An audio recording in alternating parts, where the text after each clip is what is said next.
D23 is right around the corner, and with it we may be getting confirmed details about the upcoming changes to Epcot. As with any changes, that means we'll also be getting some angry Disney fans.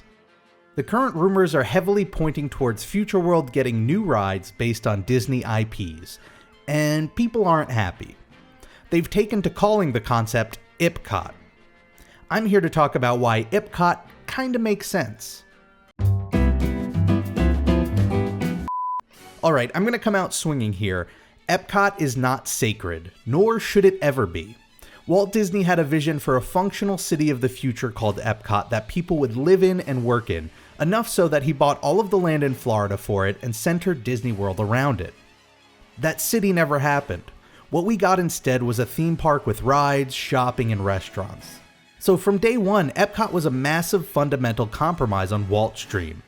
The Disney company, from the day it started building Epcot up until today, tries to spin this truth in a way that makes it seem like they're still making good on Walt's vision by using some technology plan for the city and making the rides themed around the future, but let's be real here, this is not the Epcot Walt wanted.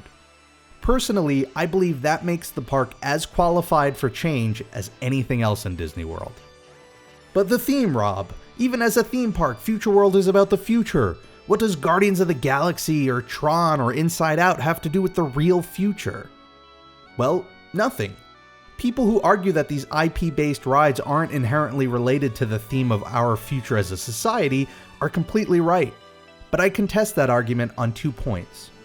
For one, why are we as guests able to accept the concept of changing an attraction and furthermore changing that attraction's theme as a result, yet we're not as open to the idea of changing a land's theme or even a whole park's theme? Why is one okay but not the other? I suppose that question is a bit unfair because the reality is, for many it is okay, as evidenced by the fact that we've seen it happen and we're currently seeing it happen with little protest. Tomorrowland was originally a land built to excite people and highlight the prospects of our future.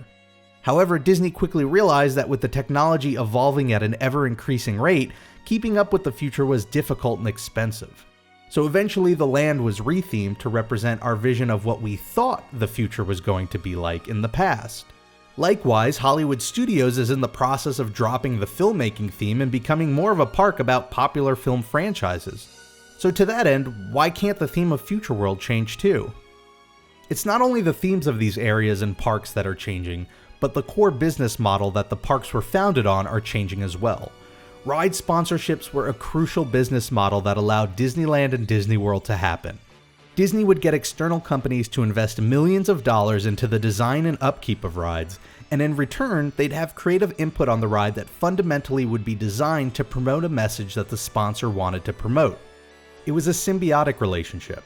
For Disney, it offered the means to build these rides and keep the parks attractive for guests, and for the sponsors, it was a way to get their names seen by millions of people a year and promote a message that usually lined up with their business philosophy.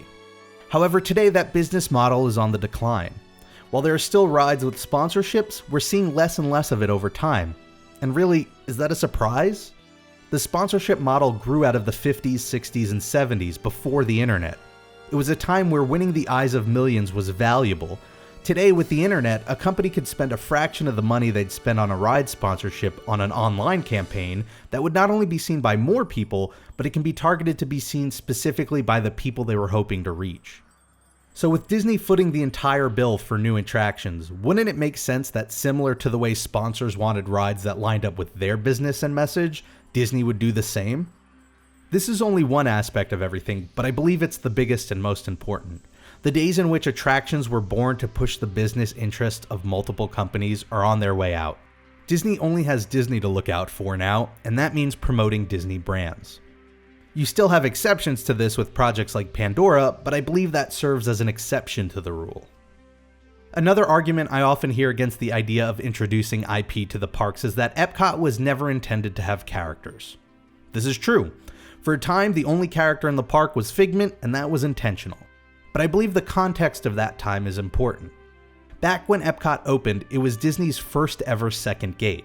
There was a concern that if Epcot wasn't distinct enough from the Magic Kingdom, that there wouldn't be a reason to visit both.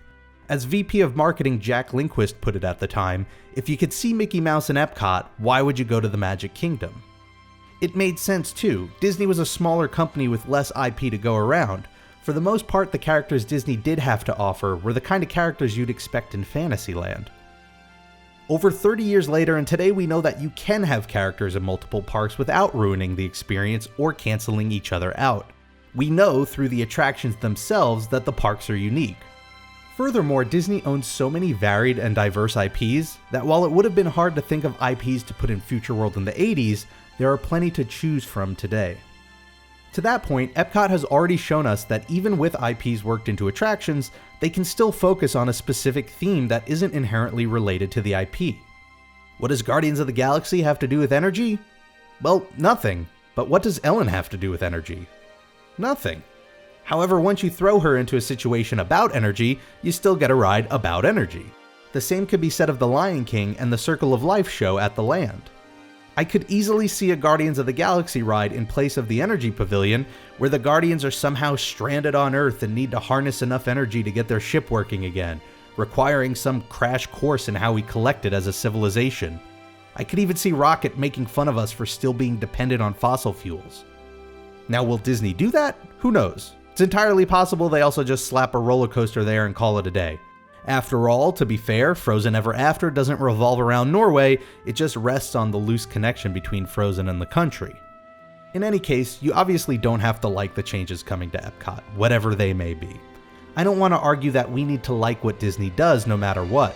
However, I do think that rejecting the very idea of something at a base level, such as introducing IP to a theme park, goes against the spirit of these theme parks. Like Disneyland and the Magic Kingdom, these parks need to be able to evolve, on both a small and large scale, not just to compete with the market of other theme parks out there, but to keep up with the changing taste from guests and changing technology. Nothing is sacred. Let me know in the comments below what you think about either the rumors about the Epcot changes or the confirmed changes, depending on when you're watching this. Like my Carousel of Progress video, I hope we can start a dialogue on not only the pros, but also the cons of such a major shift for a theme park. Thank you all for watching. I'll see you next time.